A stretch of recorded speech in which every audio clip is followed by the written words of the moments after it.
श्री स्वामी समर्थ. नमस्कार. सर्वप्रथम सर्वांच्या आपल्या श्री स्वामी समर्थ चॅनलवरती खूप खूप स्वागत आहे. स्वामी तुमच्या सर्व चांगल्या मनोकामना पूर्ण करो आणि तुम्हाला सुखात आणि आनंदात ठेवो ही स्वामी चरणी प्रार्थना. आजचा संदेश स्वामींनी तुमच्यासाठी पाठविला आहे. जर का तुम्ही या संदेशाकडे दुर्लक्ष केलं तर तुम्ही तुमच्यासाठी असलेली मौल्यवान गोष्टी गमवू शकता. तुम्ही खूप कष्ट आणि प्रयत्न केले आहेस आणि तुमच्या कष्टाला आता मार्ग मिळणार आहे. तुमचे आशीर्वाद तुम्हाला मिळणार आहे. स्वामींचा हा आशीर्वाद प्राप्त करण्यासाठी आत्ताच आपल्या व्हिडिओला लाईक करा आणि चॅनलला सबस्क्राईब करा. श्री स्वामी समर्थ टाईप करा. नशिबवान ठरशील. व्हिडिओ शेवटपर्यंत ऐका. संपूर्ण आयुष्य बदलून टाकेल. स्वामी म्हणतात, आपलं वागणं कसं आहे. आपल्या जन्मापासूनच न कोणी मित्र असतो न कोणी शत्रू. मग ही प्रक्रिया कधी सुरू होते. हे नातेसंबंध कधीपासून तयार होऊ लागतात. ही अशी विभागणी का होऊ लागते. या सगळ्या प्रश्नांचे उत्तर एकच असते. ते म्हणजे जन्म होतो तेव्हा सगळेच एकसारखे असतो. पण आपल्या आपुलकीमुळेच शत्रू की मित्र हे ठरत असते. म्हणूनच आपल्या वागण्यावर नियंत्रण हवं आणि महत्त्वाचं म्हणजे त्यामागे हा विचार हवा. ठरवलं ते प्रत्यक्षात होतेच असं नाही आणि जे होते हे कधी ठरवलंच असंही नाही. यालाच आयुष्य म्हणतात. स्वामी म्हणतात, एखादा कोणीतरी पैशाला म्हणालं, तू एक कागदाचा तुकडा आहेस. पैसा हसून म्हणाला, आहे खरा मी कागदाचा तुकडा, पण आजपर्यंत मी केराच्या टोपलीत पडलो नाही. लवकर मिळणाऱ्या गोष्टी जास्त दिवस टिकत नाहीत आणि ज्या गोष्टी जास्त दिवस टिकतात ते लवकर मिळत नाही. स्वामी म्हणतात, कितके कदा आपण चूक नसतानाही चूक कबूल करतो. कारण भीती वाटते कदाचित तो आपल्यापासून दूर तर जाणार नाही ना. आपण खुश झालो आहोत असं भविष्याने हीच दुसऱ्यांना खुश करण्याची कला आहे. मी लोकांना क्षमा करतो याचा अर्थ हा नाही की मी त्यांचे म्हणणे स्वीकारले. शब्दांमुळेच जुळतात माणसाचे मनाचे तारा आणि शब्दांमुळेच चढतो एखादाचा पारा. काम असं करावं की नाव झालं पाहिजे, नाहीतर नाव असं करावं की नाव घेताच काम झालं पाहिजे.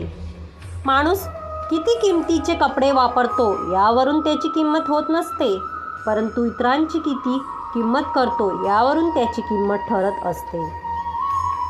ओळखी करता केलेली सेवा जास्त दिवस टिकून राहत नाही, पण सेवेमधून झालेली ओळख आयुष्यभर टिकून राहते. बऱ्याचदा ज्या कारणासाठी आपण धडपड करतो ती कारणच शेवटी आपल्याबरोबर राहत नाहीत. माणसाची आर्थिक स्थिती कितीही चांगली असली तरी जीवनाचा खरा आनंद घेण्यासाठी मनस्थिती चांगली असावी लागते. स्वामी म्हणतात, कडू औषध आपण लगेच गिळून टाकतो, पण गोड चॉकलेट चिडगुडून खातो. असंच आयुष्यातले वाईट क्षण लगेच विसरा आणि चांगल्या क्षणांचा आनंद मनापासून घ्या. भीतीला कान असतात, कुमटाला डोळे असतात. कोणतीही गोष्ट साध्य करण्यासाठी फक्त शक्ती असून चालत नाही, तर त्याला सहनशक्तीची जोड असावी लागते. दुसऱ्यांच्या सांगण्यावर विश्वास ठेवण्यापेक्षा स्वतःच्या पाहण्यावर विश्वास ठेवा. एका माणसाने फुललेला विचारलेला की जेव्हा तुला तोडलेलं तेव्हा तुला दुःख नाही झालं. फुलाने उत्तर दिले, तोडणारा इतका आनंदी झाला की मी माझे दुःख विसरले. दान केल्याने रुपये जातात, लक्ष्मी नाही.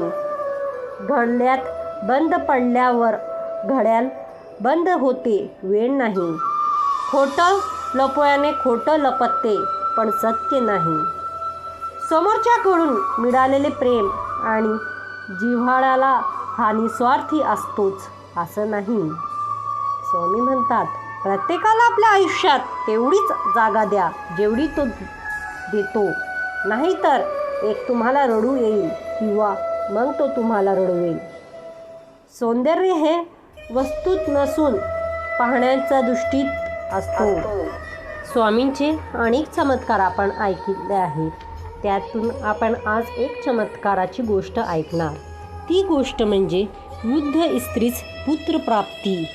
चला तर मित्रांनो, आज आपण ती गोष्ट काय आहे ते ऐकूया. एक वेळा मंगळवेळेस स्वामींची कीर्ती पसरत होती. त्यामुळे येणाऱ्या लोकांची रोज गर्दी वाढत होती. लांबून लांबून लोक येऊन आपली अडचण स्वामींना सांगत होते. प्रत्येकाच्या दुःखाची प्रतवारी वेगळी होती. प्रत्येकजण आपली वेदना स्वामींना सांगून आपल्या दुःखातून मार्ग काढीत असे. एकदा एक वृद्ध जोडपे आले. त्या स्त्रीने स्वामींच्या पायाला स्पर्श करून नमस्कार केला. तेव्हा स्वामी ध्येयस्थ बसले होते. तेव्हा त्यांनी डोळे उघडले. तेव्हा समोर उभी असलेल्या वृद्ध बाईचे व्याकुळ डोळे त्यांनी पाहिले. स्वामींनी अंतर्ज्ञानाने तिचे दुःख लगेच ओळखले. स्वामींनी तिला विचारले, माते, तुला कसले दुःख आहे? मोकळेपणे प्रकट कर. स्वामींच्या बोलण्यातून आर्जव आणि प्रेम पाहून ती स्त्री स्वामींच्या चरणाशी बसली आणि म्हणाली, स्वामी, आपल्या कृपेने सर्व काही उत्तम आहे. देवाने सर्व काही दिलं आहे, परंतु मला मूल झालं नाही.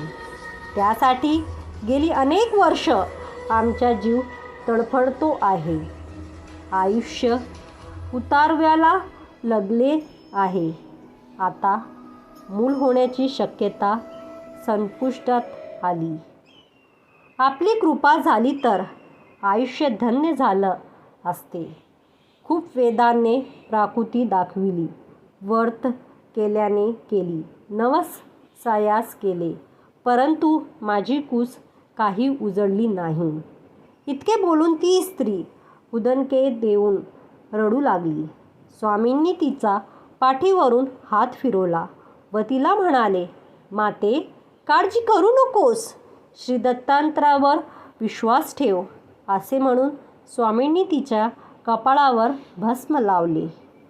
समोरच तिचा पती होता. त्याला बोलून सांगितले, हे समोर शीर्षाचे झाड आहे ना, त्याला पांढऱ्या रंगाचं डिंग लागला आहे. तो काढून घे आणि घरी जाऊन मधात घालून 3 दिवस हिला खायला दे. सर्व काही तुमच्या मनासारखं होईल. त्या दोघांनी स्वामींच्या चरणावर डोके ठेवून नमस्कार केला व तो डिंक घेऊन घरी गेले. 3 दिवस स्वामींच्या आज्ञेप्रमाणे तिने तो डिंक खाल्ला. वर्षभराने त्या वृद्ध स्त्रीला मुलगा झाला.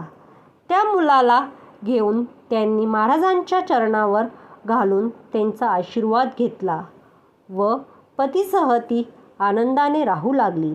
सर्वांना आश्चर्य वाटलं.